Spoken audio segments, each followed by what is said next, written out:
Did you always want to be in HR? So watching the Cosbys and being an articulate Black woman, I just wanted to be Claire Huxtable. And when I left college, I went to go take the LSAT. When I left Bennett, I went back home to Jersey, and I couldn't pass that test to save my life. What is human resources? Human resources is the function that helps with all of the people stuff, from hiring to exit. We do everything from designing the system to enter the person into the workforce. We are taught to grow up, get good grades, get a good job, to make money. But we're not taught to figure out, what's your purpose? What do you do well? How can you make money? And I think that's why you see a lot of us who've been in this corporate space say, okay, we got to the echelon, we made it to the mountaintop, and there's nothing here. So what do we do instead of this? That I would believe that most American companies are like bad boyfriends. I don't want you seeing nobody else, girl, you mine. Right? Like, it's very possessive. And then when the company doesn't get when you don't get what you want out of the company and you leave, the company's mad. Don't ever come back then. A lot of times, managers will draft a job description or a rec for a unicorn. And what they really can afford is a pony, right? So they looking for you to have stardust and sprinkles and all this stuff. But not only can they only afford the pony, but they can probably only manage. Welcome back to episode 169 of the TechTual Talk Podcast. I'm your host, HD, and today's guest is an HR expert with over 20 years of experience. Her name is Natalie Parker. She's the founder of Natalie Parker Enterprises and the host of the podcast, So Your Boss Sucks, Now What? In today's episode, we'll be discussing what has Natalie encountered over her 20 years of experience, how she went from wanting to be a lawyer to getting into HR, and the difficulties of hiring and firing employees in corporate America. Natalie's going to show us a couple things that will help you stand out in your job search process and what she likes the most about HR and what is the specialty of her company, Natalie Parker Enterprises. As an added bonus, we'll also talk about being parents of neurodiverse children and the epidemic of Black men aren't going to college as much as they used to. Whether you're interested in law, HR, or all the above, this should be a thrilling episode for you to enjoy. Sit back, relax, and enjoy the show. This video will be sponsored by SNHU. So it's 2025 and cybersecurity is still all the rage. Breaches are at an all-time high and so are cyber salaries. But there's a problem you keep running into. Cyber jobs you want to land are requiring a degree and you don't have one. Let me introduce you to today's sponsor, Southern New Hampshire University, SNHU. SNHU has a flexible online program that also touts one of the lowest tuitions in the country. SNHU is an affordable, accredited nonprofit university that has dedicated career advisors, webinars, internships, and more to prepare you to enter or advance in the workforce. There's a 32% projected growth of information security analyst roles through 2032, and according to the Bureau of Labor Statistics, the median security analyst salary in 2023 was $120,000. In SNHU's program, you can learn about these critical subjects: cybersecurity foundations, networking, incident response, risk management, enterprise security, and more. As a cybersecurity professional, these are all important courses. If you would like to know more about SNHU's program, then please visit snhu.edu/textual or click the link below in the description. Welcome back to the TechTual Talk Podcast. I'm your host, HD. And we got another guest for you guys. Her name is Natalie Parker, and she came to kick it with us today. But first things first, if you're in the video so far and you like what you've seen, hit the like button, subscribe, hit the bell icon to be notified when we're dropping our content. And if you're listening right now, any podcast player, download the show, follow the show, leave us a review. It'll help us out in the podcast analytics. But guys, technically this is part 2 of our conversation. We technically had a show. We just didn't record it before. And I'm just going to give Natalie the floor to tell her truth. Natalie, how you doing today? I'm good. How are you? Thanks for having me. I'm doing well.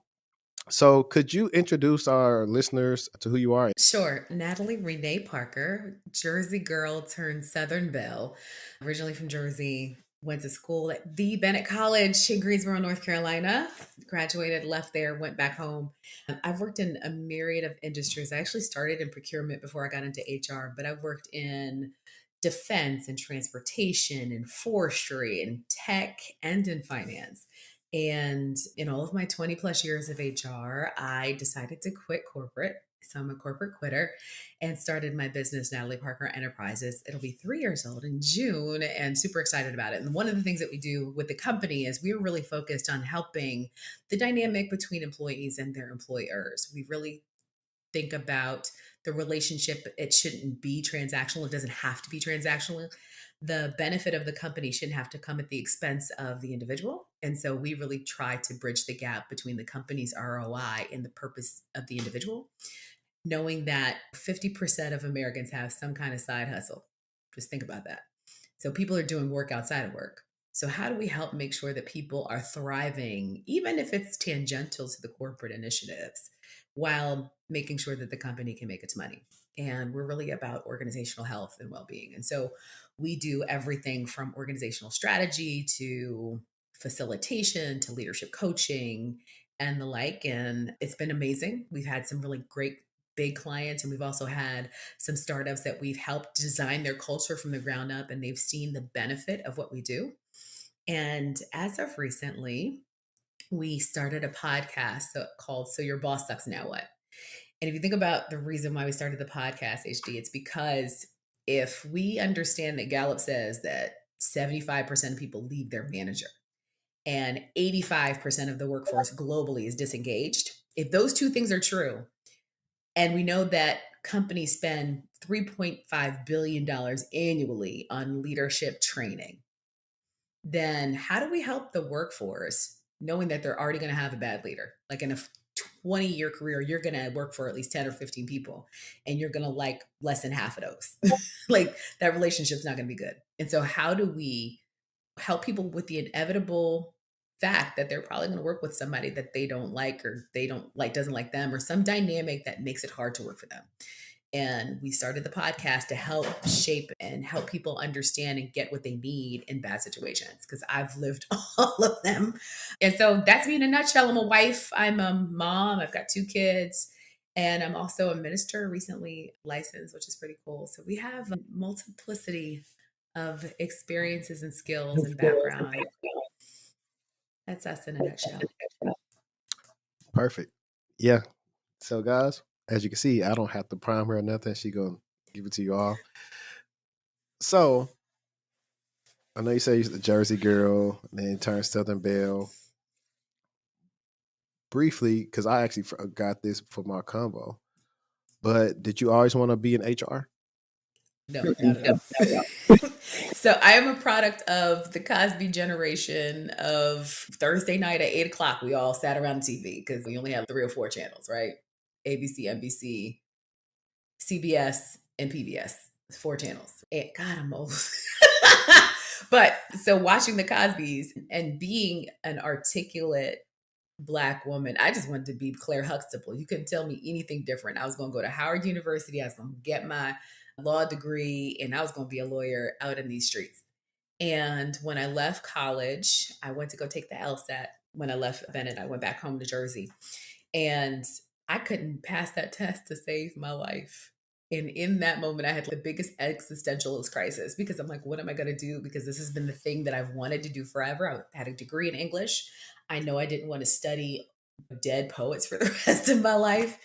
And it was rough. And it took me a good, I'd say 5 years to settle in to, okay, I like people, I like training, I like doing these things. And it was a really weird path to going back from interning to Lockheed to my HR person saying, hey, listen, you know all these systems, you need benefits, and we need a body, so come do this.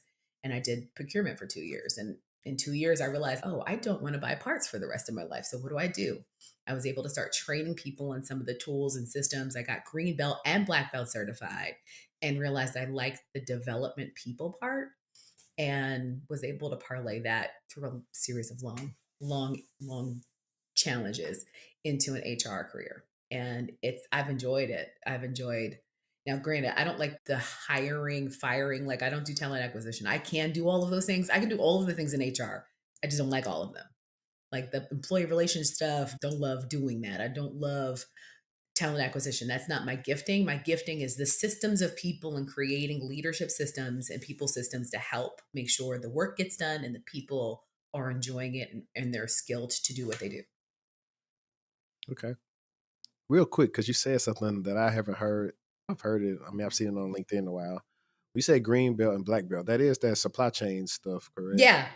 Yeah. Lean Six Sigma, Kaizen, all of these things were an amalgamation of a bunch of different process management. So when you think of doing something, how do you do it in the most efficient way?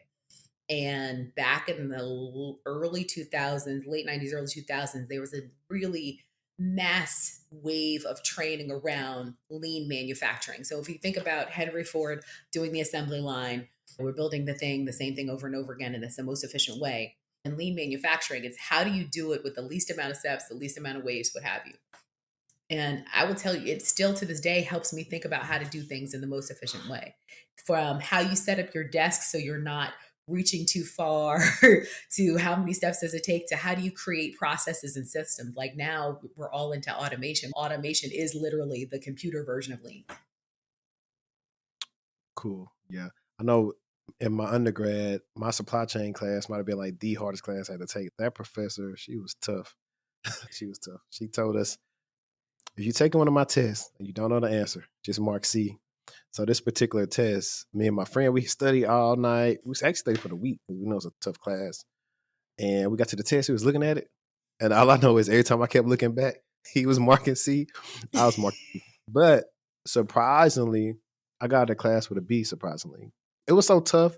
You had people dropping it before we even did our first test because they were just scared of her. And I was like, she also said if you just listen to her and do what she says, you'll pass as well. So I was like, I think you just need to see it through because I was trying to get through school. I ain't had time for all that dropping and stuff. I was like, look, I'm trying to get out of here. Y'all can stay, not me. So, HG, I think you bring up a point that people need to hear again, right? When I think about employees working for employers, knowing what success looks like and what does it take to pass, what does it take to be successful, and doing that is really important. And I think a lot of leaders don't often articulate clearly what success looks like. And not enough of us go back and ask, you're giving me this task. Now, what does success look like at the other end of it? And if I get lost, where's my C button? That contracting, I think, is really important in the workspace of what does success look like when I'm done so that I'm not chasing my tail out here.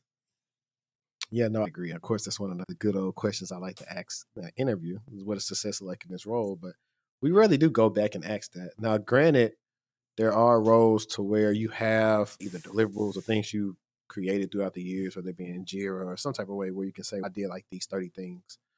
Let's look at what I did and how they add value to the company. There are other roles that either the manager is not helping you with that or you're the employee, you don't know to ask that. You don't know how to big up yourself and all these other things. So you might have been successful or unsuccessful the whole time, and you just don't know just because you haven't asked the right questions. So I'm actually glad that you brought that up. Yeah, and I would say don't wait to the end of the year to ask the question. So, for all y'all folks who are out here in this tech space, I find two things. One is you're either working for somebody who's very technical and like you and granularly looking at your stuff all the time, or you have something that's non technical and they don't know what you do. Either way, it's important for you to check in periodically. I would say if it's 30 days out and you haven't had a conversation about what you've been putting out, you're not doing yourself a service. It's really good for your leader to see you frequently and often discussing the work, your contribution, and what opportunities, because they will then remember you and you being accountable to them. But if you don't do that and it's the end of the year and you're expecting them to know that you've been working, not in these streets, don't do that. Don't do that at all. So I know you talked about the path of going from doing procurement and to getting into HR. What kind of struggles did you face making that type of career pivot internally? So the first pivot, the first challenge I made was that when I identified I wanted to get an HR, I actually found a project that was HR related, like it was tangential, as creating an entire training program. And I talked to the HR person I was working for at the time. I was in procurement. She's like, oh, yeah, this will be great. They gave me the resources. I created an entire training system. Everyone loved it, even the VP of the organization. I think I got an award. And then I was like, okay, now how do I get into the leadership development program? I talked to the next level VP of HR, and I think she might have been a director at the time. And I said, listen, and she looked like us, right? So everybody said, oh my God, you got to talk to her. She's amazing. I'm sure she's going to help you out, because that's what we do. That's not what happened. Sis looked at me and was like, okay, I don't know what you want me to do for you because you don't have a degree in HR. Okay. And I tried to talk to other HR people who were in roles, but it was competitive. It was a Fortune 50 company, and they were not doing a lot of cross-functional moves in and out of a function. That's actually hard. Happened to go to a dinner with a friend of mine who was getting honored at the company level, and sat next to a guy, and we had a great conversation, older gentleman, and we talked for a long time. And we talked about all the stuff you shouldn't talk about at work, like politics and money and religion. We talked about all that stuff. And at the end of the day, he's, hey kid, if you ever need anything, let me know. And I said, sir, don't say that if you don't mean it. Now, mind you, I didn't know who I was talking to at the time, HD. Kids don't do this at home. I get back home. Dude was like, do you know who you're talking to? I'm like, no. He was like, that's the VP of HR. He was one of 5 VPs of HR for the entire company. This is a global Fortune 50 company. I was chopping it up with him like I knew him. And after trying to get into HR for the 3rd time, had another conversation with that lady, and she wasn't budging. I call this guy and say, hey, listen, I'm thinking about leaving the company because I can't get into HR. Come see me. So I went and saw him in Bethesda from Jersey. And I told him, he said, who have you been asking for help? I told him, and he said, okay, I need you to remember not to talk to anybody about your problems who can't help you. And from there, before I got back to Jersey, I had 3 voicemails from other leaders in the company ready to help me get into this program. And within, 60 days, I had my first HR job, and then got into the leadership development program after I interviewed for it. So it was network, it was grace, it was God's grace, it was luck, whatever you want to call it. It was a combination of me being tenacious and not being okay with no, but also being willing to, as the children say, shoot my shot. Listen, the worst they can say is no. Mm-hmm. Right? Best they can say is yes. Yeah, no, funny enough, it's one of those things we always talk about, your network, the network. And then a lot of people are like, what are y'all talking about, my network? And the fact that I haven't even read the full scope of these degrees of separation, but we literally are probably a couple of degrees separated from some very powerful people, whether it's a company or it's countrywide, statewide, you name it. But the fact that you were able to be at that event and just let people know who you are, I think that's one of the more important things. And I always say people like to work with people they like. And you prove that just because y'all were just enjoying each other's company. Mm-hmm. You didn't have to worry about having the zip-on suit of like your fake corporate voice or giving the correct corporate answers versus just talking candidly how you would talk if you were at home. Yeah, so I'm gonna say something. I do have a corporate voice, but that's like my normal voice. Right? So one of our mutual friends used to laugh at me. She's like, Nellie, you talk white. I'm like, yes, but it's gonna make me money. And coming up in corporate America, when I did, that was necessary. It was necessary to code switch. It was necessary to show up in a certain way. But I will say, I didn't shrink back. Like, I sat next to it, and I will tell you, that day I looked horrible. Like, it was like a lot of fashion faux pas in that situation. But I just showed up, and I'm going to talk to you because I can talk to the janitor or to the senator. It doesn't matter. And for me, that's really what's important, is how do you share space with people and create meaningful moments? And I didn't really want anything from him. I didn't know to want anything from him, if that makes sense. Because I think people can sense when you are posturing and positioning yourself, and it wasn't that. Yeah, for sure. We could tell when it's authentic and it was fake. And that's why I always say nothing beats in-person networking. Nothing. Like Agreed. It's the best thing. Now, after you get your first HR job, how was that? No, as a matter of fact, it got worse. So what happens, that people don't tell you that, like when you get sponsorship, depending on the sponsor and depending on who you are, it can actually get worse. because from there, everyone was trying to figure out who I was and why I got this opportunity. And my first role into HR was a training and development job. And the leader at the time was a 3-time degreed, recent doctorate, African American male, very smart. But your man was not feeling me because he thought that I was somebody's kid. So he thought I got the job through nepotism. So when I showed up with my box and excited about my HR job in the training center, dude was like, okay, here's your office. And was really cold for the first month.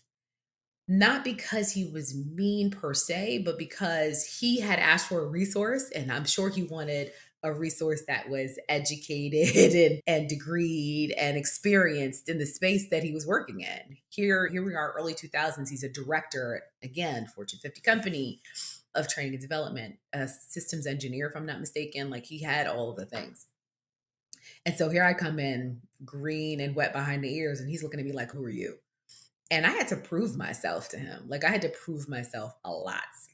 And while he gave me work, I had to make it a point to figure out what was important to him, how to show up and be of value to him, and eventually got more accountability and more opportunity. And he went from being cold the first couple of months to when I got ready to leave and move to Florida. He, myself, the admin, and one of our other colleagues, we all cried, right? Because we had become family, which was really cool. That's good. I know it seems, how like it's one of those, I don't know if it's a black trope or whatever, but like sometimes the older generation, they're not as happy that sometimes the younger people didn't have to claw and struggle like them for whatever reason. Sometimes they feel like you need to go through what they did for whatever reason. And I feel like that's a little bit how they feel, just because who cares, even if you're a Nepo baby, if you know how to do the work, you know how to do the work. So I think that's the thing how I feel now. If you're a Nepo baby and you don't know how to do anything, then I'm like, yeah, you got to get them out of here. But if you know how to do it, I could care less because everybody else does it. So why not you? Why not you? But I do You see know, that sometimes. but I will say that more often than not, in the roles that I've had, even I was on a board, I was president of an association, and those folks, those our elders, they were not kind because they were like, "Where did you come from? And you're too young." And I'm like, "I got a whole life and family and manage budgets and everything," but they didn't care. All they knew is I was 20 years their junior, and they thought I was young. And it's rough. It's rough. It's an interesting thing. I think when you find out what's important to people and offer value, then it's irrelevant because you could get stuck in that feeling like you're not going to be mean to me because I'm young. If you just think their madness is their thing, but I can still come and perform and put numbers and points on the board. Yeah, for sure. For sure. I'm like, I don't know. And so while we actually at it, this actually gave me, I guess, a little pivot real quick. On social media the last week or so, the discourse has been around Black men and the literacy gap that they have of either higher education or not going to school. And I know also with you working at HR, you probably even seen this more oftentimes than not when it comes to having degrees or not having degrees or different things that they may struggle with. And it's I've actually did like my own TikTok video, and I'm not like the TikToker, but I do chime in on some of these things sometimes. And there's a lot of different. I just say it's a lot of interesting commentary when it comes to this topic. I will say that, but I will ask you from your expertise, why do you think that we are not seeing a lot of Black men go? And we also, when we say higher education, we also are including trade school in this too, because a lot of people think that, oh, we can go get a trade. I was like, technically, you still got to go somewhere after high school and learn some more. So we are including this. The first thing that a lot of the guys want to say on my videos, loans or whatever, and I'm like, there's a way to get a cheaper degree and not have a lot of student debt. So I was like, I really don't want to hear that excuse. So I wanted to see what your take might be on that. So the first thing I want to talk about is the trade versus the degree. One, I actually think this is my futuristic hat. I actually think we're going to see the pendulum shift away from standard 4-year degrees and over to trades. Everything that's happening, I think some of the highest paid people are about to be people out here driving a forklift, a truck, or whatever. One, because there's now a demand for that work. And two, that I expect some manufacturing will come back to the States and you're going to need welders and all these other things, right? So go get a trade. I don't want to say it's easier. It's a different kind of thinking for those who can do that. But for the degrees piece, I think here's what happens. One, I don't believe, and this might be really, I'm going to just say this out loud. The American education system was not built for us. It just wasn't. And I believe that the way that we learn, especially our brown boys, I think that there's a disservice, a gap, a lack of compassion, and all of that. I feel like there's something to be done in the space of how we teach our kids. That's my perspective, especially raising a young Black boy. When he was younger, it was like, oh, he's so cute. Now that he's older, he's bigger. There's a tone and tenor and a lot of microaggressions that shift in the conversation around how he behaves. And I believe that the support system around Black men, and I will also say men in general, because the Wall Street Journal was either Journal or New York Times. Somebody had an article about how more women are getting degrees and less men, right? And there are more women marrying now, what they're calling marrying down, so that women will marry men who have less education than them, but white man won't do the same, or even Black man won't do the same. So there's this interesting gap. I believe that a lot of us don't know how to utilize and leverage the systems to get the kinds of things that we want. I'd also argue that, are we taught to want the right thing, right? We are taught to grow up, get good grades, and get a good job. Grow up, get good grades, and get a good job to make money. But we're not taught to figure out, what's your purpose? What do you do? How can you make money? And I think that's why you see a lot of us who've been in this corporate space say, okay, we got to the echelon, we made it to the mountaintop, and there's nothing here. So what do we do instead of this? What do we do that's going to really fulfill our soul, fill our cups, make us not just happy, but be on and in purpose? And so I think for me, part of the systematic issues is not only around the education system and the lack of support and the lack of differentiated education. I think there's also just we needing to understand how to navigate these systems more effectively because they weren't built for us. I don't know if that's a controversial perspective, but it's mine. No. Surprised you didn't say what a lot of us have said. The foundation starts at the home. If we specifically talk about our community, a lot of these boys don't have fathers. A lot of them don't see white collar men on a day-to-day basis, but who they do see are your athletes, your rappers, your streamers. So they see all these people. So college is not necessarily something pushed on them, or a lot of them don't believe they can. A lot of the parents, if we have homes, we know the average income in America is not high. And if I go Bureau of Labor Statistics for African Americans, it's even lower. So you factor that into with the person probably having like maybe one or two lower paying jobs and the kids raising themselves and just getting skipped on throughout the years, not knowing how to read, not how to do all this other stuff. So to them, because I've seen when I went to graduation, I was like, why y'all so happy somebody graduated high school? Like to me, I was like, You're supposed to. Yeah, I always know Yeah. it's like school was never hard for me. Matter of fact, that's the reason why I got in a lot of trouble a lot of time even from a young age. I'm finishing my work super fast. And so now I don't have anything to do. So I'm getting into trouble because I'm either talking too much, I don't have anything to do. Whereas school probably should be different for kids. I don't even think they need 8 hours at school, honestly. They probably just need 5 to 6. Learn what they need to learn, let them go play. Boys should actually be playing more than the women. I don't want to make it sexist, but I think that's just how we operate. On lunch shift, the boys are taking their clothes off and they're going in the gym to play basketball. That's what they're doing. The girls are around their friends, they're eating their food, and they're talking or whatever. They're not acting the same way the guys do. It's like you can already tell right there that our minds most focus more so on this physical thing more, or just having too much energy. Yeah. Just have too much energy and not want to sit down all day, and them continually to make you sit down all day. I know this stuff, or why do I have to sit down this whole time? And it honestly feels like school, it really does just try to prepare you to go work for somebody. In a sense, okay, when you get a job, you're gonna be sitting down 8 hours a day. So you gotta know how to do this for 8 hours for however many years we're in school, and then you go do that for 40, 50 years. And that's what I feel like when you take a step There's back.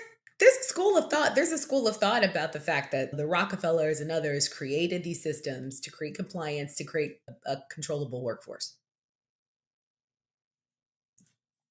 Go do your research. I think that's there's something to be said for that. And that's really what I was leaning into around. I know my kid, neurodiverse or not, I know that if he does not in some way burn off energy, he can't hear you. And for me, and maybe it's not just for Black kids, but I know my Black kid has a hard time with just sitting down. And so, how do we teach people, how do we teach our kids in the way that they can learn? The systems that we currently have are not the most effective for that. And there's not a lot of wiggle room based on the way that they're created. I want to go back to the whole family situation. So, I am blessed in a couple of different ways.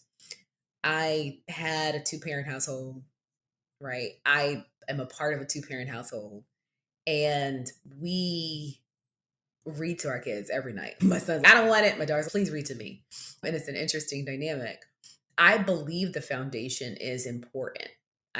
There's no part of me, but I also understand that's not possible for everybody.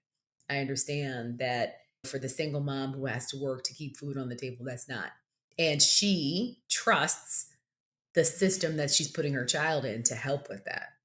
I will also say that we're not doing ourselves a service by not letting our kids understand the world that they're in, to help them understand, to help them see past the year in front of them, to say, listen, your end goal in this life is this. Like, you need to think about the entire arc of your life, not just this high school or college or what have you. How do you be intentional in planning the entire life? Yeah, no, I agree. And to once we get off the topic, this is the last thing I'll answer that, and we'll move on.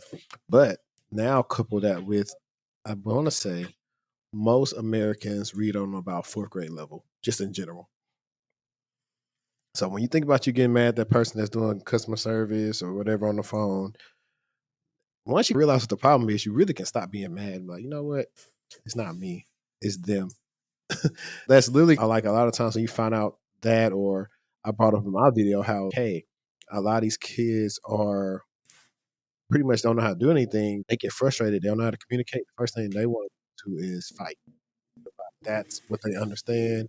That's why you will always see that a lot of times in inner city schools, they will fight because, hey, I don't know how to get my point across and you're making me mad. Or a lot of times you would see if another kid showed more ability or more intelligence, at least in kind of like just book sense or just understanding things better, it would make the other people feel small and they would get mad. That's how kids would start getting bullied or stuff, just because of, they don't know how to say, hey, how do you know all this stuff? How can I, like that? To them, it's just, oh, you're trying to make a fool of me or this or that, or verbally abuse me, which some kids do need it because they are actually trying to make a fool of people, knowing that, hey, they're not your intellectual route. Equal. Yeah. Equal is a better word. So I'll say this. I have been an advocate, and I hope sometime in this life I'll be able to see it. I believe that every kid should start learning both communication and conflict resolution at like pre-K.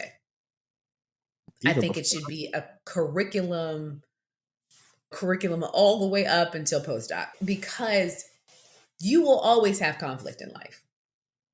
You will always communicate with someone in life. And so wouldn't we do ourselves a service, especially in fields like tech, where everybody excuses the fact that the software programmer or the code, they can't, oh, don't worry about him, he's just a little rough around. No, you need to learn how to talk to people. You need to learn how to express your idea in a way that people can hear you, because that's what makes you effective, especially in this knowledge workspace. It makes no sense to me where we teach all this randomness and half of it you will never use in life. Teach people how to communicate, and not just convey information, but teach people how to listen. Teach people how to respectfully disagree. I don't understand it. It's a chief frustration. No, I agree. All right. Now back to the regular schedule program. Tangents. But no, I think it was just an unnecessary conversation because everybody's giving their opinion. You got people in higher ed, and we interact with a lot of these people in the workforce. Or I do consultations with some of these people where I'm like, okay, I'm getting a feed for where I think you are and what you may struggle with, or what level I think you may be on, and what you need to do before you even want to get services from me. No, I definitely feel you. So after you leave the first company where you did your HR stint, you said you moved to Florida. So I was with that company for 12 years and we did two moves.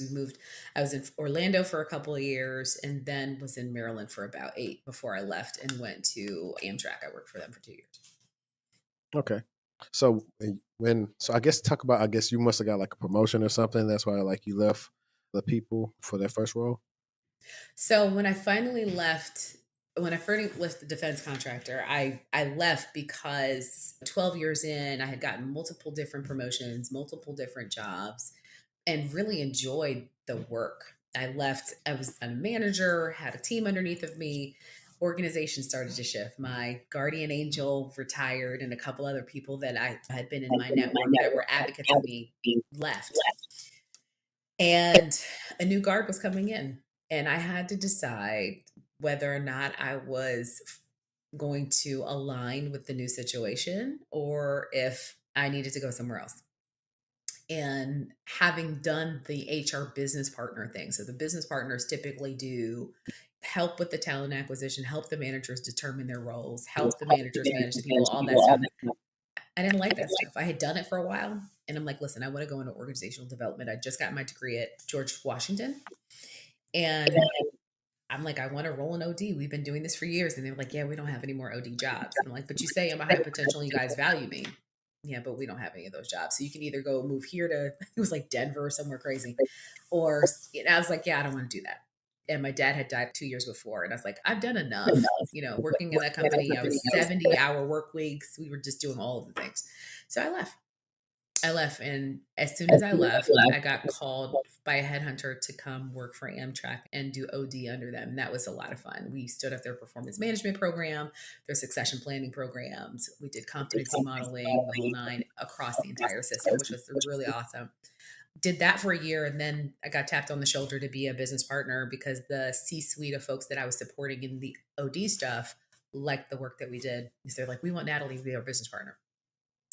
Did that and ended up getting married, having our first kid, and ended up reporting to somebody that I didn't necessarily have the best experience with. And it made sense for us to leave. So left there and came down here to the Charlotte area and started working for the forestry company and was the OD leader for all of the US. Nice. Now, funny enough, I'm like, we've been in this whole episode so far, and I haven't actually like, one of the key questions is, what is human resources in your own words?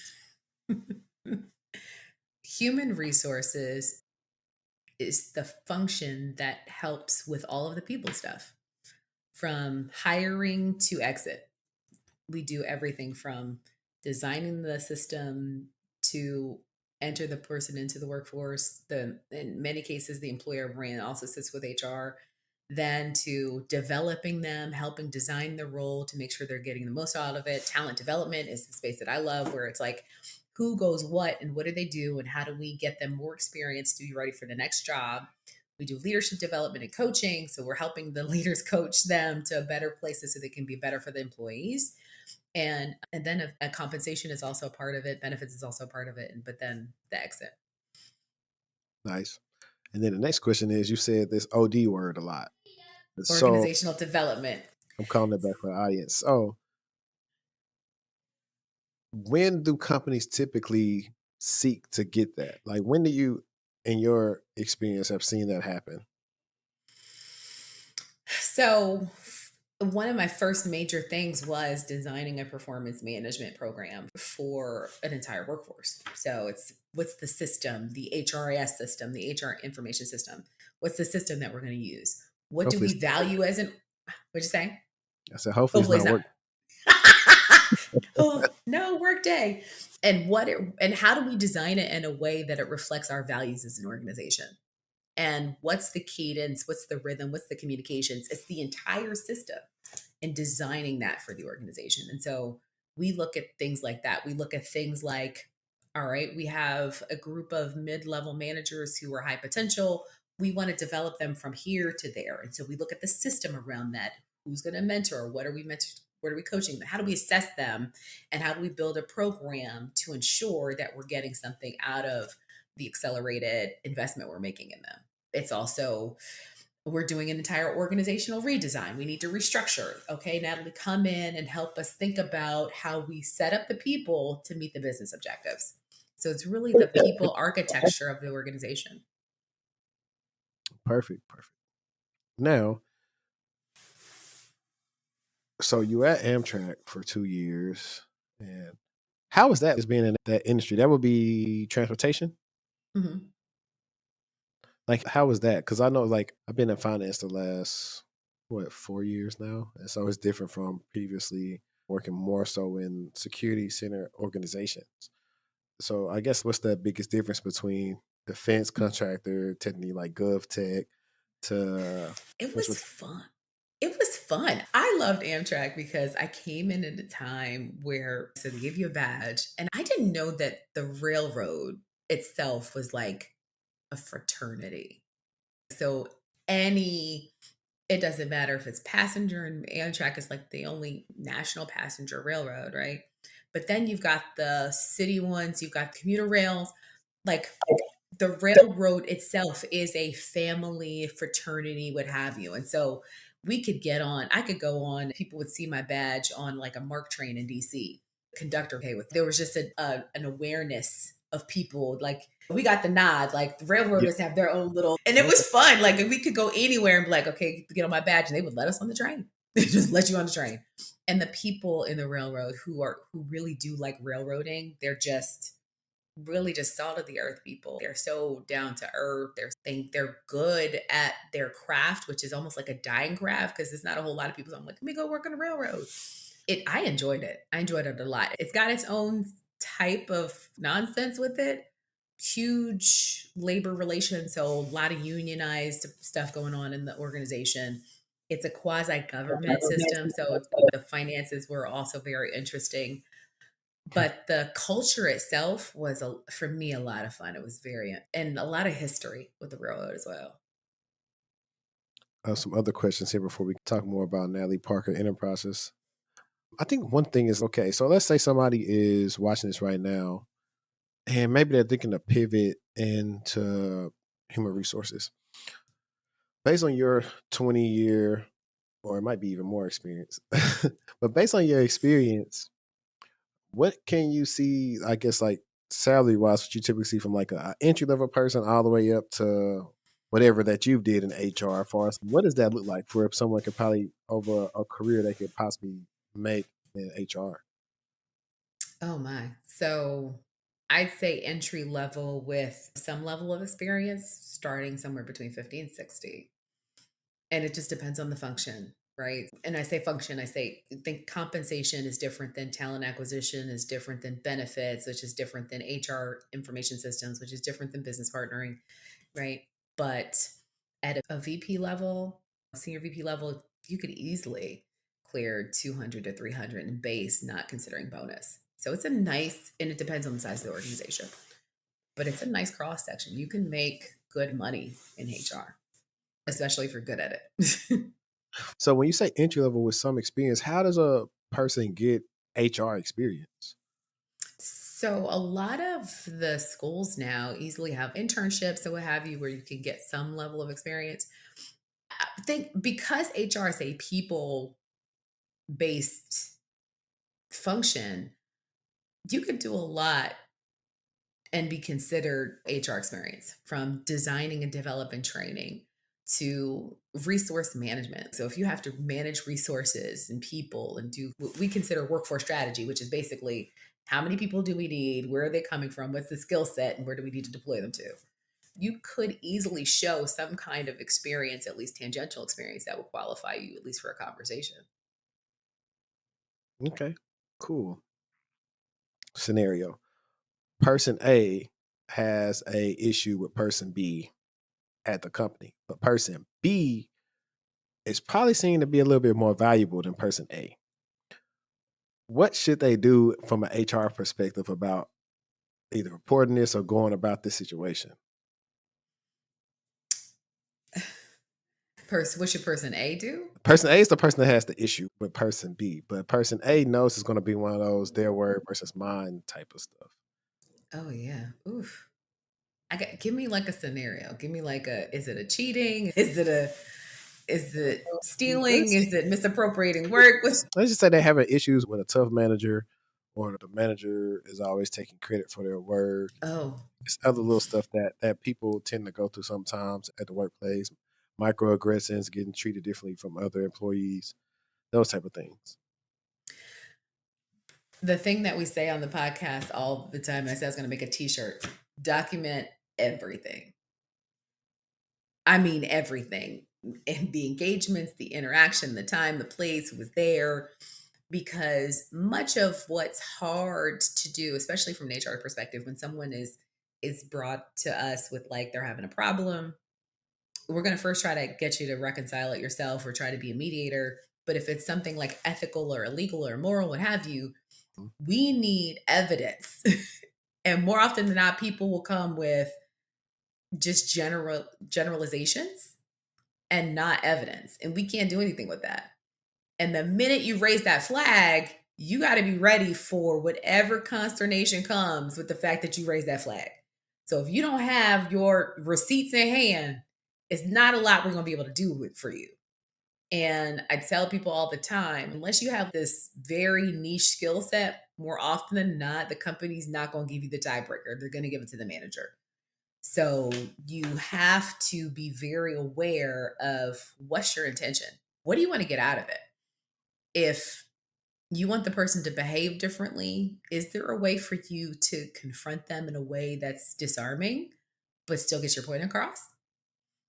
For example, if a manager comes and gives you some kind of microaggression, oh, I can't believe you're eating that today, or some version of that, right? Or, oh, I can't believe you decided to give me this report 3 days late, or some version of that. Like they give you some kind of what we call sass, right?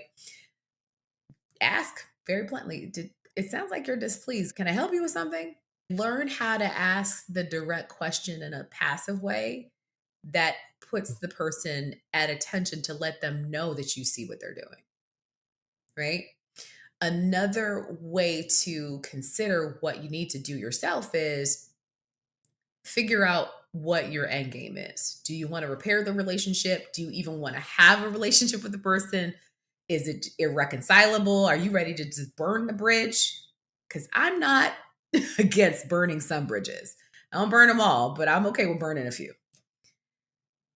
I think it's important for you to understand like the long game of your career. What's the thing you want out of this situation, and how is that going to play into the end goal of making your next promotion or getting the next thing? Because if the person is well liked and well loved or whatever, you're going to have a hard time getting people in your corner, even if they know they're wrong. Because more often than not, the conversation is going to be around, you should really do this. People are usually going to point you back to yourself. So if you can manage it yourself without taking on any undue stress or trauma or what have you, I would say try to do that.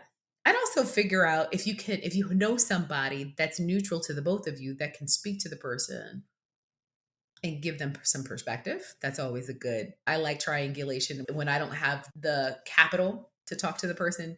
Do you know somebody who could talk to them, not on your behalf, because you don't want to seem weak, but could you get someone to like ask questions like, hey, I think Natalie's great. How's she going with you? Like, how do you get somebody to advocate on your behalf?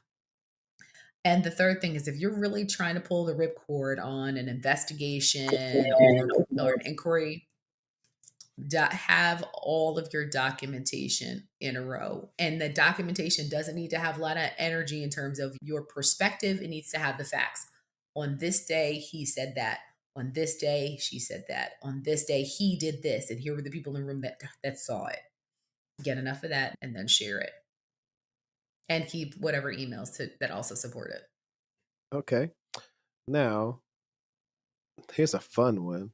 What are some perks that people don't typically negotiate in their offer letter or their compensation package? Or maybe I should reframe and say, what's the most interesting thing you've seen someone negotiate for in coming into a company or something? I've seen a swap when a company couldn't make them, like the company couldn't meet the financial demands. They asked for more vacation. For some of companies that are more structured, they tend not to make those concessions, but like, okay, you can't give me this, we'll give you, an extra week. I've seen I've seen at the executive level some really interesting things like, usage of vehicles and things like that, which is pretty dope. Also, if the company has some kind of long-term incentive plan or what have you, negotiating into that as well. So giving me a piece of stocks, and again, you can't give me what I want, give me this instead. Yeah. Have you ever seen some of those companies? I guess it would depend though. Some of these companies, they own communities and apartments and stuff like that. Like, hey, I know y'all own one of the apartments right there. You know what I'm saying? Go ahead and give me a penthouse suite. I don't know if I that's what have I I have not worked for anybody that posh that I know of. I've done temporary housing and corporate housing, like so, it really counts. and a lot of assignments. Yeah, I've been able to either negotiate into a corporate housing for an extended period of time or seen that happen for sure. How does that work? Is it just a sip like I was explaining that they have a not a subdivision, but they have like maybe a couple of houses or where people stay at while they're transitioning to either be full time with the company or something like that? So, in the cases that I've personally had, it's we're going to move you here. So, we are going to help you find the realtor of choice or whatever, or they know where there's a lot of places that come fully furnished because of executive lifestyle. And they will pack your whole house up, put it on the ship, put it on the back of a truck, and put it in storage, and you go live in this other house until you're ready to find and help you buy your house. So in one instance, no, actually multiple instances I've had where it's okay, I'm moving here, you're also going to help me find my house, so you're going to pay for the realtor, you're going to also help offset these fees, you're going to help me get this loan. It's when companies have those resources, look into them for sure. Yeah. I showed them like, you know what? I'll just stay in the corporate housing. But executives don't stay at companies long anyway. Listen, for sure. I'm interested, HD, like what are some of the work challenges your audience is having? Like what are you hearing or what are you seeing on your side? A lot of them are so I think I would say one of the biggest ones is from just having consults with people is a lot of them are not they don't have brag sheets. Can I tell my story? Yeah, go ahead. So my first performance review with my first company, I had been there a year. No, it might have been my second performance review. I'd been there a year, 2 years now, and I had done all this stuff. So I told you I got green belt and black belt certified within the same year, which is unheard of. I had ran all these projects. I went to various locations to implement systems. Like, so we had a new procurement system, and I went and trained the people on how to use the system. I did all the stuff that beyond my normal day to day job. And I went to go get assessed for my performance review. And they were about to give it to me on Good Friday. I remember this. They were going to give it to me on Good Friday, and I was out. We were at church somewhere, right? So my manager never met with me. I came back on Monday. They closed it before I could even see it or sign it. And they signed it electronically on my behalf, which I thought was really shady. So I opened it up and it said meet expectation. And I went off. I went all the way off. And I was hot. I was so hot. And I talked to one of my I only talked to one of my colleagues. So this is something I'll tell you guys, like on the side. If you get upset at work, don't talk to 75 people. Don't talk to 75 people. Don't waste your time. Write down what your challenges are. Talk to one person that you trust to give you good counsel, but don't waste your time talking to 75 people. Don't everybody need to know your business. Went to this one person. She's like, look, go take all of the stuff because I know you've done this. She was like, take this and this and bring it together in a folder and take it to your leader and ask her, can you explain this to me? And that's what I did. I took a binder, and I still have this binder to this day. It's this thick, and it had all of the personally made training modules that I made for and delivered to 100 people in a system of procurement. I had all of the projects that I made and how much money I saved the company as a junior professional. And I said, so can you tell me how this meets performance? Were you really expecting me to do all this stuff as a junior person? Oh, Natalie, you're great. And we think so highly of you. But that's not what this says. It says, I just got a C, right? Like, I need you to understand, help me understand. And I ended up having to appeal the rating. And after they reviewed it and investigated, I got my rating changed.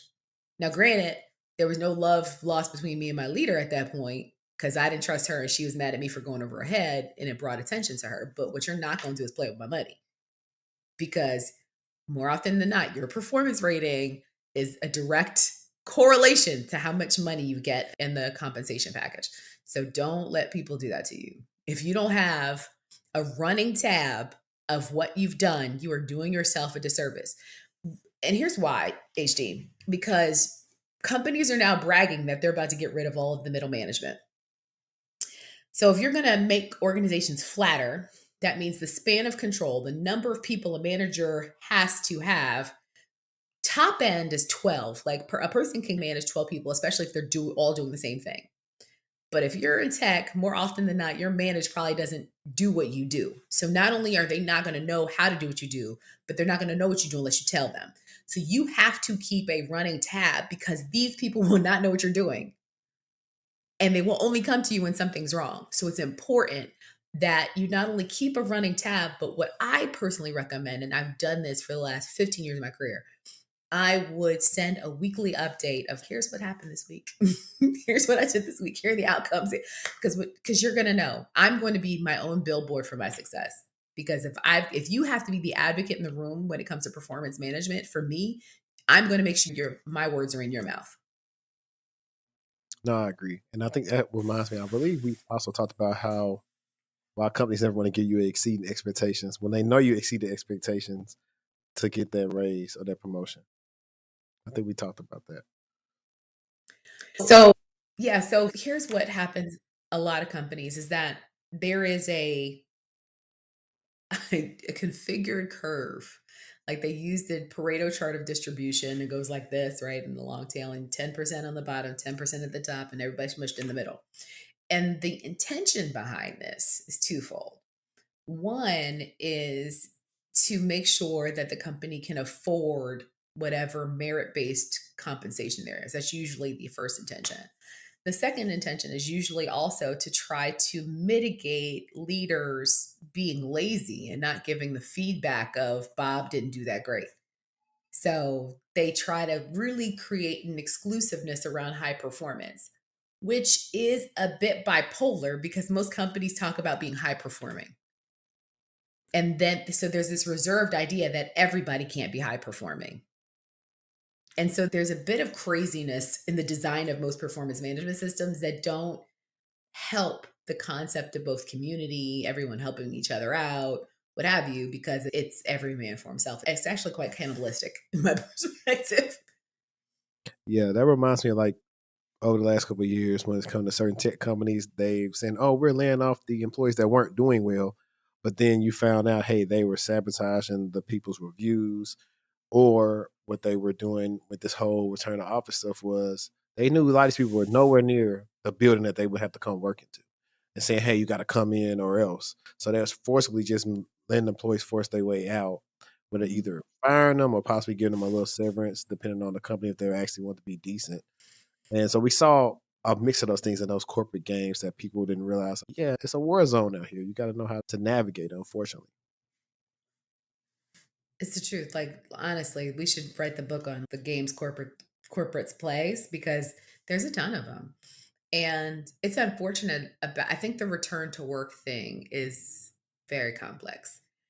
These folks out here paying these rents for these places that are empty. You'd be mad if you were paying rent on a building and it was empty too. And I think it's also important to recognize that I think we're going to see a surgence of elitism when it comes to this. So the lower level employees will be less prone or they're able to work from home, and everybody knows, as you get higher, you get more flexibility. That's always been the case, but I think you're going to see more of that.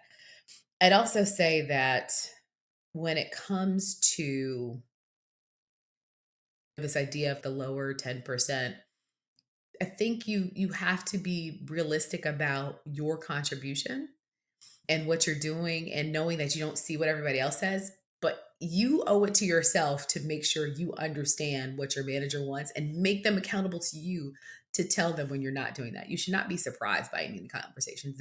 And if you are, you're partly to blame. Yeah, no, I totally agree. And I would also say, honestly, I think some people should just be in office because like they're just starting off because they don't know much, and I think it's going to benefit them to be in office some. Then the other people is sometimes companies want them to come in office 4 or 5 days a week, but yet everything else around your employees has increased from rent, food, gas, whatever. Yet their salary didn't, and so now you want them to come in. But here's my incentive. They probably say your job was like, I saved a lot of money not having to come into you guys with this gas and all this other stuff being flexible. Meanwhile, a lot of times they'll have you come into office to virtually call your teammates that do not work in the same place as you.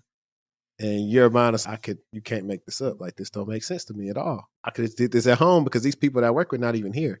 It'd be different if they were here, but they're not. What is my Listen, purpose? I've lived this life on two different ways. The first time was living in Gaithersburg, Maryland, and commuting all the way to Alexandria, Virginia. It might be 25 miles tops. I think it may have been 20. But in DC traffic in 2010-15 perspective, that was easily an hour and a half one way, door to door. One way, just one way, an hour and a half. Let it be a really bad storm or really bad rain, and it's a 3-hour commute one way. And at the time, there wasn't a lot of work from home. It was like you slip out and you go home and you finish your work and nobody knows where you are. But most of the time, they were expecting me to be in that office by myself because everybody else was on a customer contract. Hated it. I remember one specific time coming down 270. Shout out to anybody who's on 270, right? It was a tanker, an oil tanker came off the overpass onto the highway. I was stuck on the highway for 3 hours. 3 hours. I think I got to work at 1 o'clock in the afternoon. Snowmageddon, whenever that was, 2010, 2012, I'm 10 miles from home, 7 miles from home. Bethesda to Gaithersburg is not that far. It took me 4 hours to get home in that snow. Like, we're not doing ourselves favors.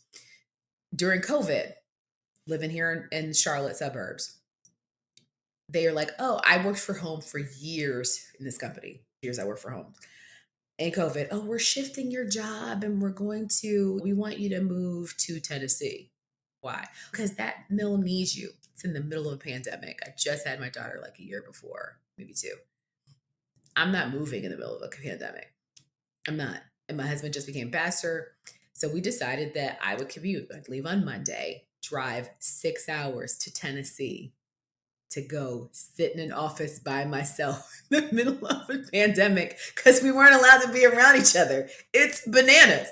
We do this to people. And I think for all conversations around the psychological contract that employees have with work, companies are consistently dismantling that. If you don't know what the psychological contract is, it's your ability to appreciate the norms that you have. Like, we've built this norm and this is what I've come to expect. Your company, you work, you get a paycheck. That's a part of the psychological contract. And as you have all these norms, they become a part of what you expect.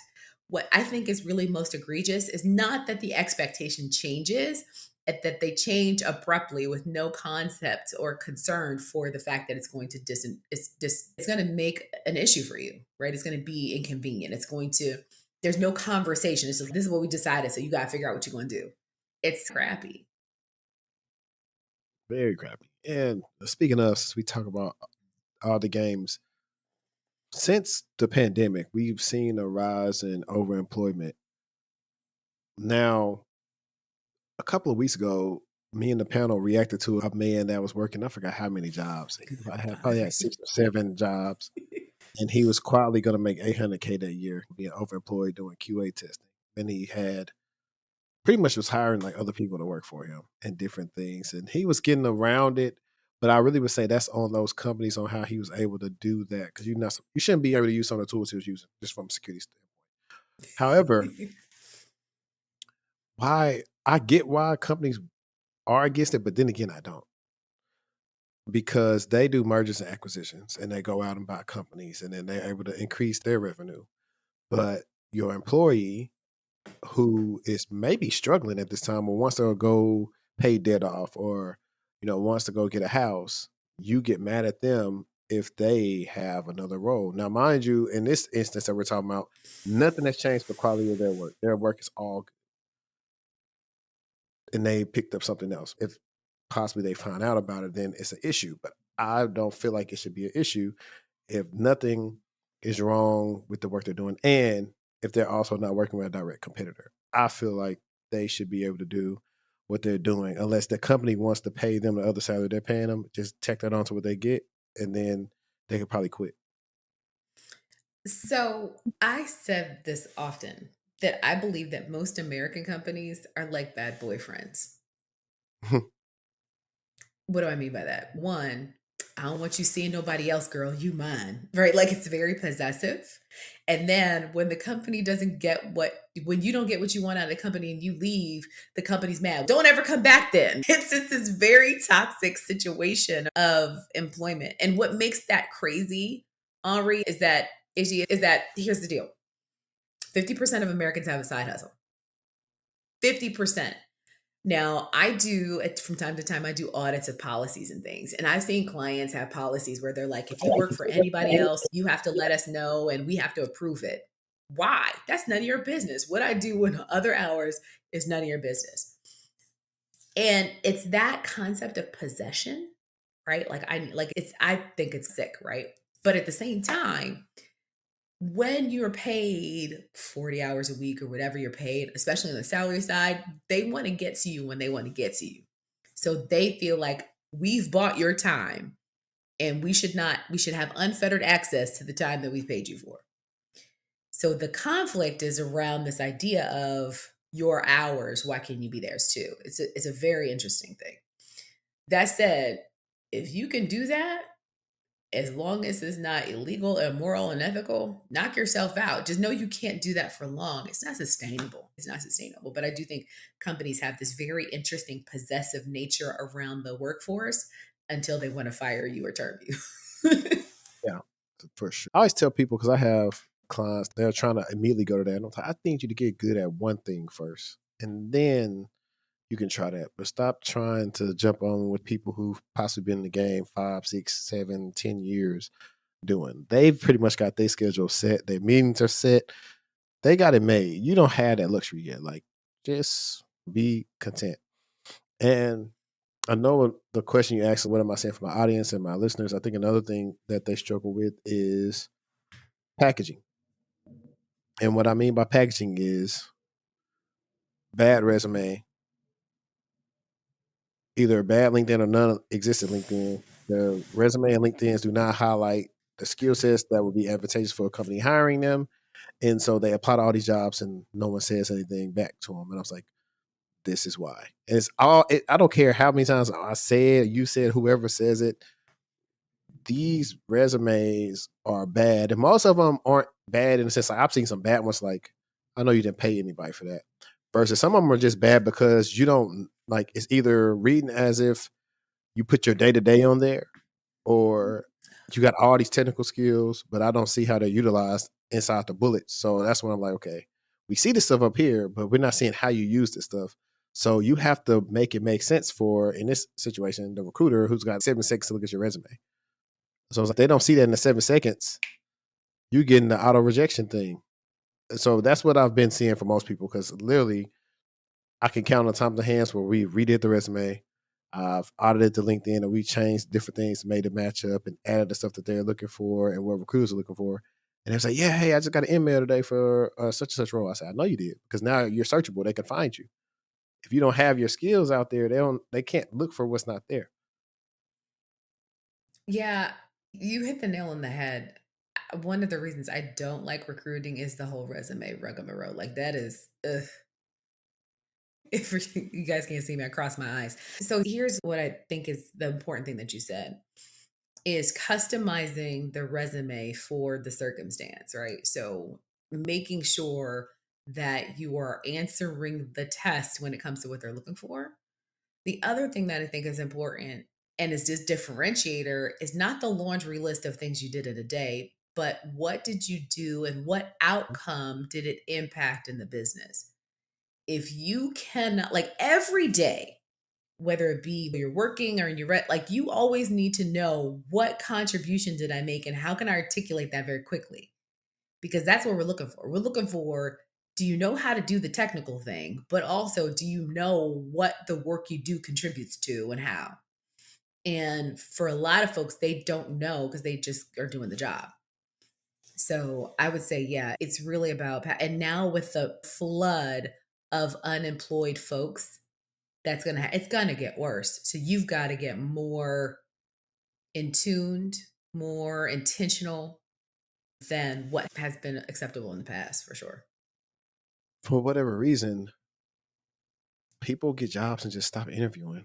And for the life of me, I get it. You might like your company, but you need to interview whether you do every couple of months or you want to interview like a couple of times every year just to not get stale and to figure out, make sure like your skills are still marketable. What I've seen a lot of times with some people in more of the government spaces is they work on some things that in the private sector, they're not touching some of the same things that we're touching. And so therefore, if they were to go try to be in the market, they may find themselves at a disadvantage because of that. Versus, hey, if you just keep on trying to interview, you figure out, oh, okay, well, this is okay. How can I go learn these or figure out we got some resources how I can learn this stuff? So that's what's happening. So I should have threw that in there too. Bad interviewing skills, bad soft skills, lack of confidence that they don't know how to utilize when they're in an interview. Because if you want to hire somebody, especially if you got a role where you got to either interact with a lot of upper level executives or a client facing role, you would want to have a person that seems to know what they're talking about. Even if they bluffing, they need to seem like they're confident in what they're saying. And a lot of people struggle with that just because of not enough time in the lab, not enough interviews of just going through and getting their confidence up as well. So I see this a lot in the tech space is because of the kind of work that we do is it's very focused, it's very intentional. You got to be deep, right? I think that if I could tell your audience anything, is learn how to talk, learn how to tell your story briefly, concisely. Practice talking to yourself, your cat, your dog, your plants, right? I used to tell people all the time, you have about 7 major experiences on your resume that you can talk to for any question. So the real deal is finding out how to tell that story to meet the question. But you got to pick out the stories first. And if you're able to do that, I also find that folks who are sometimes in the tech space, they're low energy, right? Because when it comes to people, like a lot of folks are very introverted. So talking to people and being on, they don't have the button. Get yourself an on button where you can turn on and have vocal inflection and Yep. energy. And because if you bore somebody in an interview, your energy is very contagious, and that the likelihood of you being either called back or interviewed again is slim. You have to learn how to create a personality or persona for yourself that will get you another conversation. Yep. And another way to overcome a lot of those nerves is preparation. So really good notes in that intake screening call and ask some tough questions. That way you can have stuff to prepare for. A lot of times you may not know everything they may ask you, but maybe you prepared something that's just what the manager or hiring manager is looking for, and you possibly have a better shot if you don't know anything they're going to ask you. Man, how did you come up with this?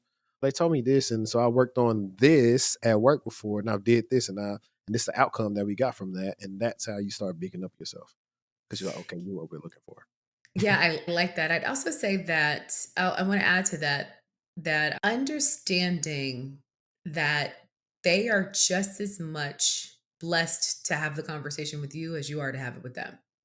Don't show up begging bread. Don't show up looking like Oliver Twist, like, please, sir, could I have some more? No, that like you being there, they're equally blessed. Hey, listen, I'm excited.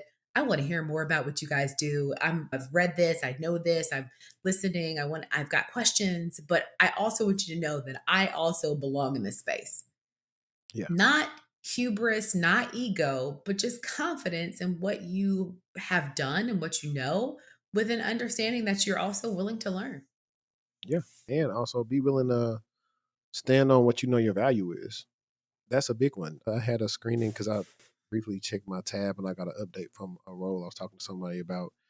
And I really went too thrilled when I saw the convo because I don't like when you give this range and I say, okay, I would like to get XYZ. Oh, we really want to stay at somewhere that's under that. And I'm like, that doesn't make sense to me. Like, you want a person, you want me to go from being remote to coming in and to possibly not even a lateral move to come in every day? No.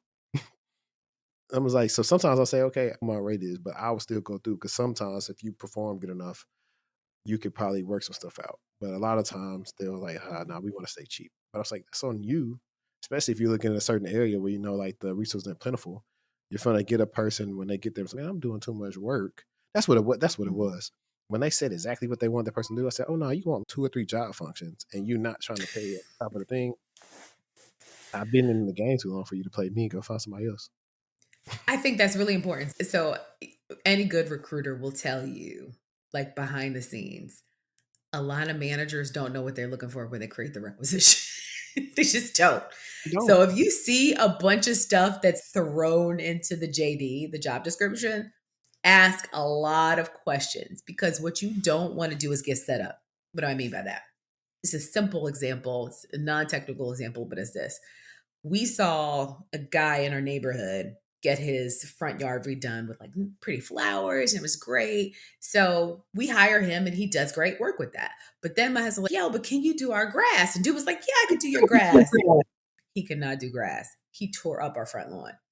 And I told my husband, I said, this is hiring 101. Don't hire people for a job that they're not qualified for. Like, he took on the job because we asked him to, but he wasn't really good at that. Like, it was tangential, but it wasn't germane to the function of what he does. Great horticulturalist, great flowers. The front looks great, but the grass is trash. A lot of times, managers will draft a job description or a rec for a unicorn, and what they really can afford is a pony. Right? So they looking for you to have stardust and sprinkles and all this stuff. But not only can they only afford the pony, but they can probably only manage a puppy. Yeah, it's ridiculous. I've seen that too many times. Or you'll see a role you interviewed for a screen with look well, but then you didn't get selected. But you see it constantly open over the months, and it comes back. And you talk to the recruiters like, yeah, they're still trying to just find this magical person, and the recruiter even knows they're not going to find this person. And that's Looking like for like a ground. that you'll see is like some of the stuff that you want this job to do. It's not even this job's function. That's a separate department. Another role technically does that. What are y'all thinking? And you can always just tell like that. You probably don't know how to work for people like that anyway. So yeah, you probably will learn some, but it just doesn't make sense of how y'all are missing this or missing out on good talent because their talent is smart enough to know, okay, hey, this is not in the job description. Technically I can learn this, but I know how to do exactly what this is. All the other stuff is not important right now. I don't know why you're asking me this.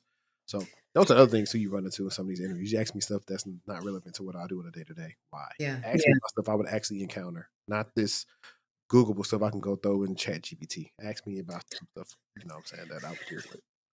I would also tell your audience, I would tell y'all, ask this question at the end of the interview, which is, at the end of the first year, what does success look like for this job? At the end of 5 years, what does success look like in this job in terms of growth? Because if they don't have a plan for you after year 2, or an idea of what potential could come, or willingness to speak to it, that's a flag for me. It might not be all the way a red flag, but definitely yellow. Yeah. I think I've said that before too. A lot of jobs is where there's no progression plan for people once you get in the role. You know, that's a thing that I like. Like I said, it can work on people that's been there, but once you get cool, there's no type of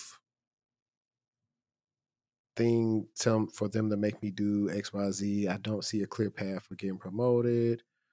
I know what actually getting back to being supported by your manager looks like. Okay, I'll just play the waiting game because I know what it looks like. I was at an organization where I was very much supported. The client loved me, and I kept on getting more responsibility, and it was working out. So I know exactly what that looks like, and I know what it doesn't look like. And that's answering that question about leaving and staying. When you don't know, you don't know. Yeah, but I think what you said is interesting is that my unscientific opinion is 2 in 10 leaders know how to manage talent. 2 out of No, 10. you're right. And what I mean by that, not just managing your tasks and making sure that you're on time, but managing and helping you grow in your career, like being intentional about it. My theory around this is this: back in the 80s, managers were managers and only had to manage, right? Like there are a few that had the working manager. To the extent that the working manager exists now is very different than it was 20, 30, 40 years ago. Most managers now have a full-time job and a staff to overview and oversee, but not like they typically either don't have the time or the talent to really think about, what do I want to do for HD? What's the next thing for him? How do I make sure he's got what he needs to get to this next level? When I was leading, my thing to my team was, my entire job is to make your resume look sexy. That's my whole job. I need you to have all these experiences so that when the next opportunity comes up, whatever that is for you, you are fully ready.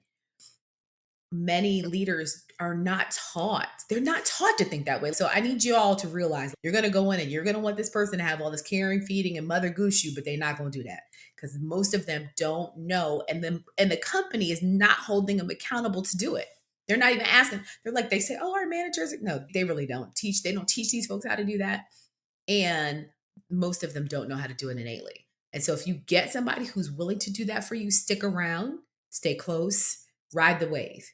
But if the person's not, don't be mad at them. Just realize that's not their skill set and find somebody else on the periphery who will help coach you through whatever's next.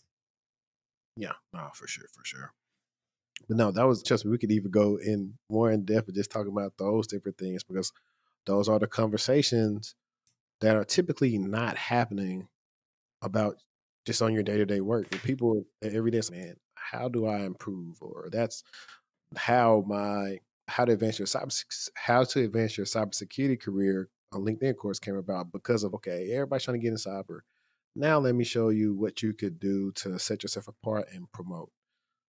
And I just took things I learned at different companies from different managers that I interacted with, and some stuff that I did in myself, and I put it together in the course specifically for that reason. Because I run into a lot of people that's, whether they're in cyber, networking, IT, or any other type of job, and it's like, I said, I see the foundation here, I see the skill set here.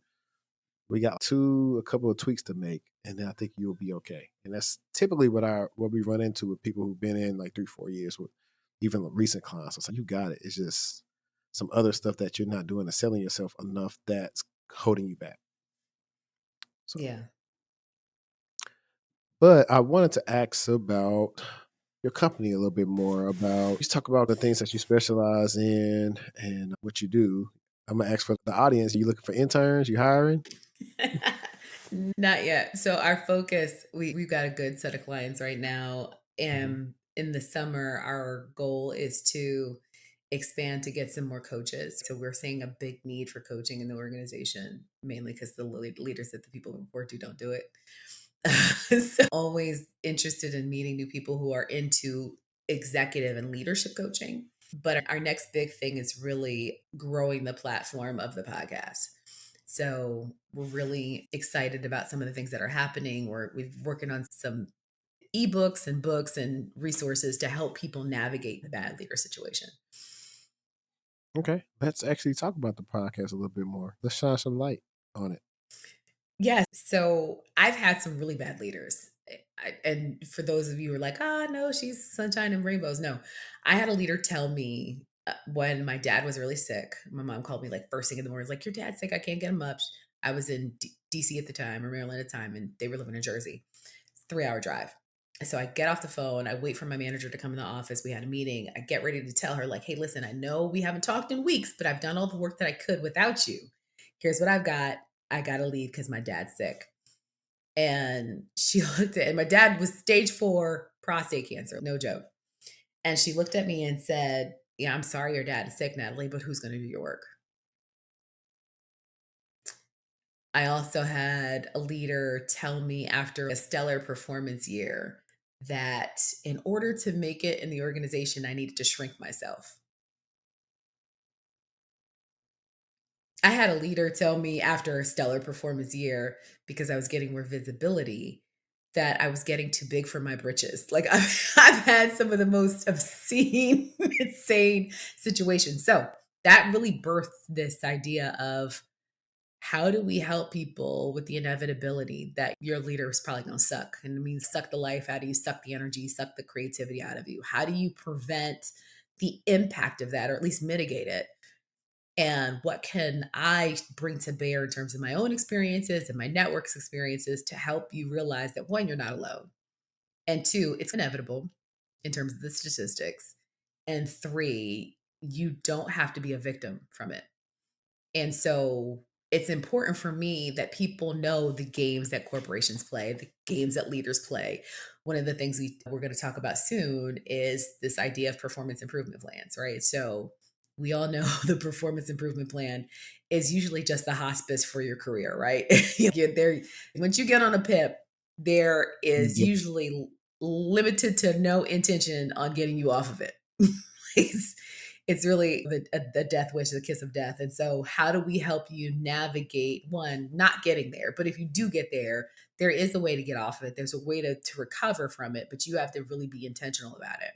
And so, we share and go behind the curtain on the things that we've seen to help you realize like it doesn't have to be a victim situation, and that you're not alone. We've got a Facebook following, we've got all of the channels, and we're excited about the impact we've been able to make. 3 months in, we've got, I don't know, 8 different countries and several. This season is all about HR. So excited to see where this is going. And everyone I talk to is like, yeah, I want to be on. So HD, you're gonna have to come on and talk to us about your bad boss stories. I'm sure you got a few.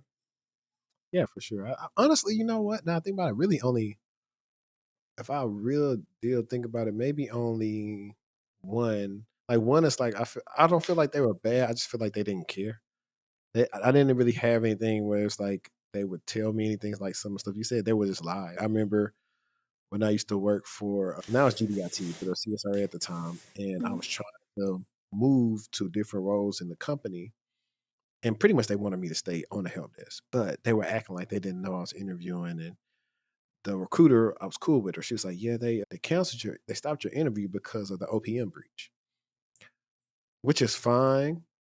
But when I asked them about it, they was like, "Oh no, I don't know anything about that." So that was the time. So I was like, "Okay, I gotta leave," because something happened. I think I was really ready to do a different role, and they asked it. And so all I could think about while sitting at my desk was the scene where the teacher on Lean On Me went to that office and flipped that man desk over. That's all I could think about, but I was like, I got bills. So that's the only reason I ain't do it, because I was hot, because I was like, there's no way. I get I'm one of your best agents, but you guys keep on nixing me from leaving, but you don't want to give me any more money. So that was like my biggest issue. I was like, it'd be different if you said, "Hey, we want you to stay, so we're going to give you a raise." No raise. We found out that other people in the building were getting bonuses, but I was like, our contract was probably the primarily reason why the new building got built. But I was like, so I just started seeing how we were getting mistreated. I was like, y'all can stay here because y'all happy that this is Shreveport and y'all making above average money for here, but not me. So I was like, I had to skedaddle.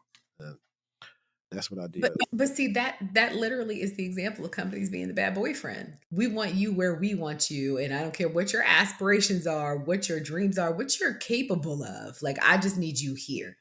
And more often than not, the reason why that's bad and that exists because you don't get any visibility beyond your direct management.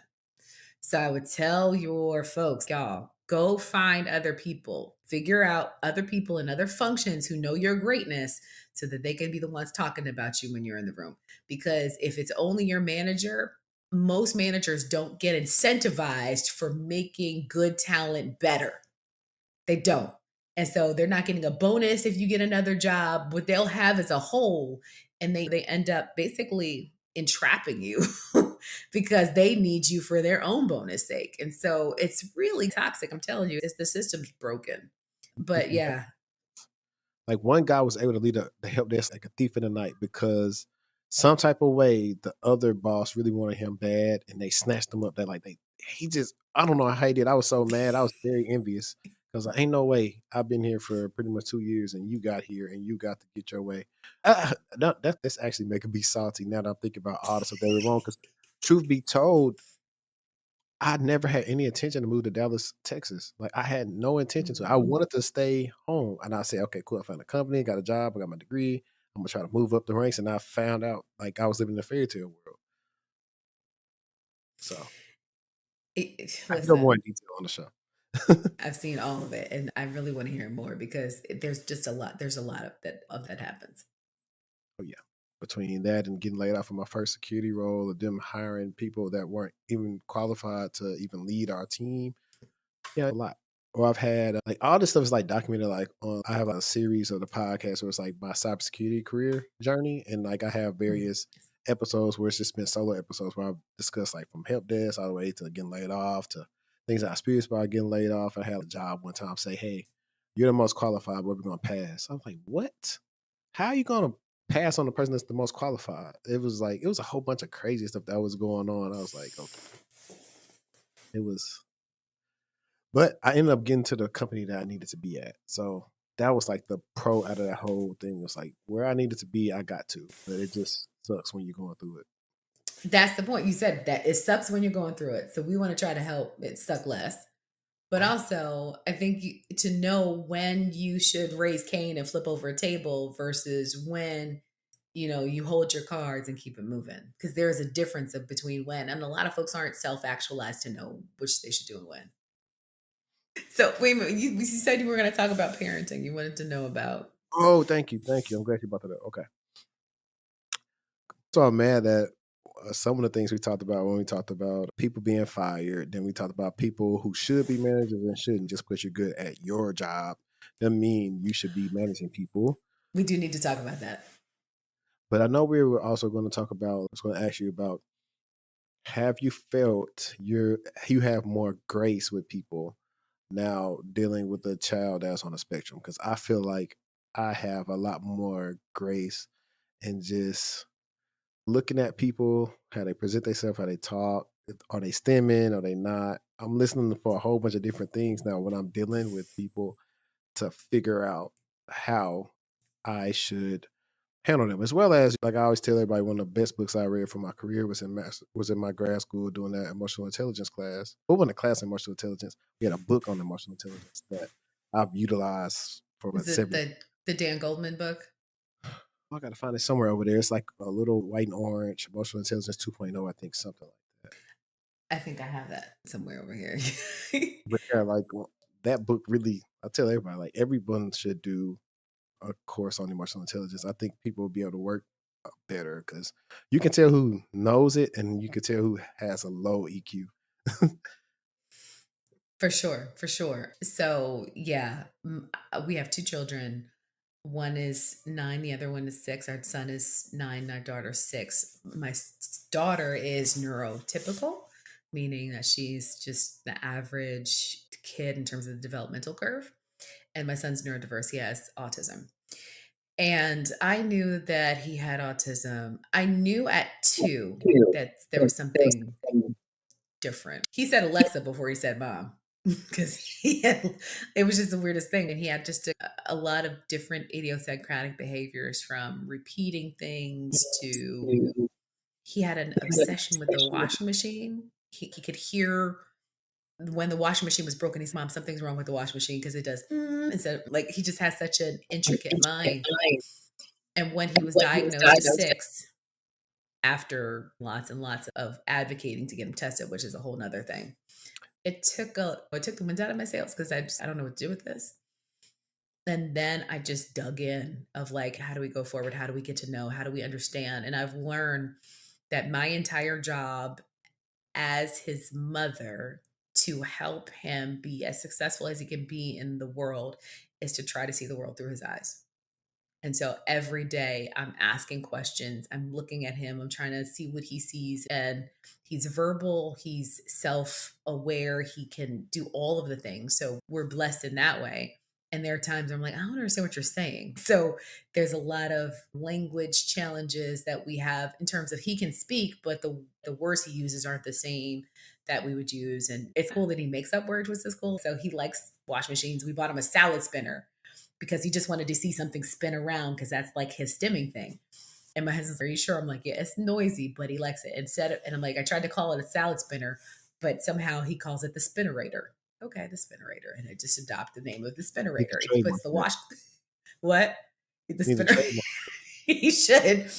I said all that to say that I have learned and I'm still learning to listen more. Like I've been coaching for 15 years. I got certified the first time. It might, yeah, but about 15 years ago. And then the second time, it's about 12 years ago.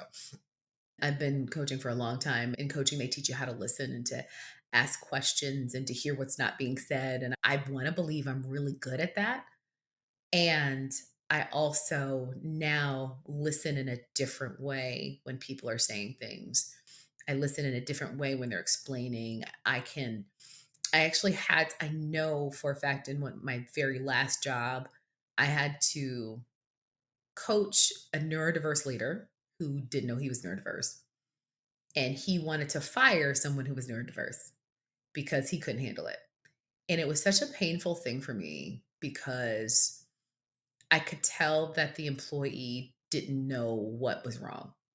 And the manager was so adamant and so agitated and so emotionally overwhelmed that it looked like he was short circuiting. And it was an IT, right? So here we are. So, okay, I'm doing this. I'm so sick of him and I don't know what to do. I'm like, but I don't think you've ever told him. If you're talking to me the way you're talking to him, there's no possible way he knows how to be successful with you. And he said, I don't care, Natalie. I gotta get rid of him. I'm just done. And when we got ready to do the termination, the manager didn't want to come on camera, but I made him. And he saw this other guy sitting in his home working. He's an IT guy. And he's okay, this is the end of the road for you. This is not working. And just the confusion on this other person's face was just so profound. And the lack of compassion on the other side, my heart broke in so many different ways because I understood what was happening. And neither one of them, at least one out of two of them for sure, there was no way for me to articulate, there's something here and you need to go think about it. And there's so many undiagnosed people. That's another thing. So I can tell and I'm like, oh, I'm not allowed to diagnose you, but now I know how to talk to you. Now I know how to ask questions. Now I know how to listen. And I'd say, yes, it's given me a ton more grace, a ton more patience. Let me be very clear. I've not been this patient. Part of this is age, but I think part of this is wisdom and experience. But part of this is just having a child that requires a different part of me. And I think more people need to be aware of this. So in 2000, there was 1 in 100 autistic kids. Every kid, so one autistic kid for every 100. Now that's 1 in 36. And so we're going to continue to see in the workforce where there's a need for more HDs and Natalies to be able to translate, to advocate, to help and support the plethora of neurodiverse kids and people that will be in the workforce. It's not a question of if, it's when. And if the managers are managing now, how will they manage in 10 years when the number is 25 to 30% of the workforce is going to be neurodiverse? Yeah, no. Oh, so true. I know you were talking about his fixation. We knew pretty early in that we had that kind of back and forth about, I'm like, we should go get her checked or whatever. And it took forever, but we finally got to the neurologist around, what was she? Was it before she was 4? I think she was like 3 or something. So it's pretty early on because I got a lot of family, got younger siblings. So it's bad to do a lot of comparisons, but it's good if I have something to draw from when I'm knowing things a kid should do. And people liken a lot of stuff to vaccines. I don't know how provable it is. I do feel like they try to do overkill with the vaccines for the kids when trying to give them 4 and 5 shots at a time. I think that's too much. But Natalie's thing has always been, we start seeing like all the different things like on TikTok with people's autistic kids. So Natalie's thing was the line stuff up, whether the cars and line them up by color or whatever. Like she's gonna line some stuff up, or play with something a certain way that might not be supposed to be played that way or whatever. And she can get fixated on something, whatever, or she has to finish something, or the The problem with like transitions. transitions big. So we got that in the IEP for sure. We got that for sure in there. But no, I mean, it's a lot of stuff. Like I said, I remember our first conversation and we were like, then we start playing the game. Who she got this from? I think I do that. I think she did that. So now you're trying to figure out, okay, let me see if I can do that. Because when you were talking about the guy getting laid off or really fired, I was like, even though companies are like most like at will states and stuff like that, there needs to be some type of, I don't know if it's firing compliance, but it needs to be some type of way to say, hey, is this person unsatisfactory? Did they do these things that could legitimize them being fired versus have you told them that? Because by nature, me being in tech these years, she hates it. But I'm saying, hey, I need you to be specific with me and what you want me to do, not what you think I should do based on what's in here. Just tell me what you want me to do. And she hate that. Why should I have to tell you that you should know? I'm like, but I don't know what you're thinking. And so by nature, a lot of people are like, hey, specifically just tell me what you want me to do and we can do it. But if you think I should know what you want me to do, I don't know, then hey. Now, sometimes the issues is people will sit around at work and never ask, hey, what am I supposed to do? And so a leader will get mad at them. So that's an issue sometimes that I run into. But as a leader, you have to set the tone and say, okay, this is what you got to do. And that. And I'm reminded of when I used to work retail at Target, where I had some good leaders. So I did hard lines, and the manager would say, okay, that person's lazy, but they are very good with bedding and folding up stuff in domestics. Hey, you doing domestics. You know what? Y'all two work toys. Y'all two go work seasonal, because they were spreading us out based on what we were more effective in. And a lot of managers Mhm. don't do that. They treat everybody the same. And that's why their teams aren't as good. No, I agree. I want to go back to something that you said and give an example. So, one of the traits of being autistic is very literal conversation, right? So you can't use alliterations or analogies or metaphors, right? To say something is like it's raining cats and dogs. They will go look outside to look for the cats and dogs. One time I was we were doing something in the kitchen. I said, Nathan, go put this underneath the sink. Underneath our sink, like most things, you open the cabinet and there's things, right? We have a vent underneath the cabinet and the vent cover came off. And so my vent, I think he was like 5 years old, my child was trying to put the thing in the vent because he was looking underneath the sink because that's technically the bottom part underneath the sink. And it's those kinds of things that also help me learn that I'm not the best at communicating too, right? And I think I'm decent. It's been an interesting journey for those kinds of things. So, okay, I need to understand. I've also learned how to read energy better, where when he's overwhelmed or overstimulated, being able to communicate, and he's gotten better, say, I need a break. True story. Our daughter was graduating from pre-K and we were all excited. The whole family was going. And he had just gotten off the bus. And I had told him the day before, okay, we're about to go to your sister's graduation. And he was like, okay, fine. We get there and he scouts out the place and he's like, I need to go somewhere else. I was like, no, just sit down. And he starts to get real agitated before the thing starts. He said, it's going to be loud. I said, it's okay. He's no, when they clap, it's going to be loud. And I'm like, you're fine. And when they started clapping, he broke down in tears. And I was like, I felt so bad because he was trying to articulate that he had enough of the day that he couldn't do this too. And I was so interested in making sure that the moment was good for my daughter that I wasn't reading his signals and he was trying to articulate it. So I've learned and he's learned how to articulate now better, but we're also learning. He's done. We can't go do this extra thing. We've got to manage our time and manage his energy. And I think if more people knew that about themselves, it would also make for better workplaces of knowing when you're overwhelmed and overstimulated and can't listen anymore or can't take anymore, of saying, okay, I need a break and giving people the grace to do the same. No, ironically, right before we started recording, Natalie was supposed to do some cleanup, but she didn't want to clean up whatever. And after that, she was upset. Right. I said, okay, me and her mama start laughing. Go take your break. And we just let her have it. But no, this could definitely turn into a whole new, which I feel like they got some podcasts out there, like with parents that have neurodivergent kids out there, just because people just want to feel connected. And Sometimes some places you don't have a big family to support you, so you just want to feel a part of something and know, hey, what you're going through, everybody else is going through maybe in their own different way, but you have some people that don't want the best for you and your kids' outcome. Yeah. But Natalie, how can the listeners keep up with you? Oh, yeah. They can go to my website, thenatalieparker.com, thenatalieparker.com, Natalie, Parker, Parker.com.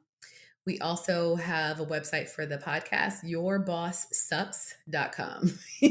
I'm also on LinkedIn. You can find me there, and Facebook for both the company and the podcast, Instagram, and TikTok. So we're on all the things. Perfect. Guys, like I always say, until next time, let's stay textual and we out. Peace.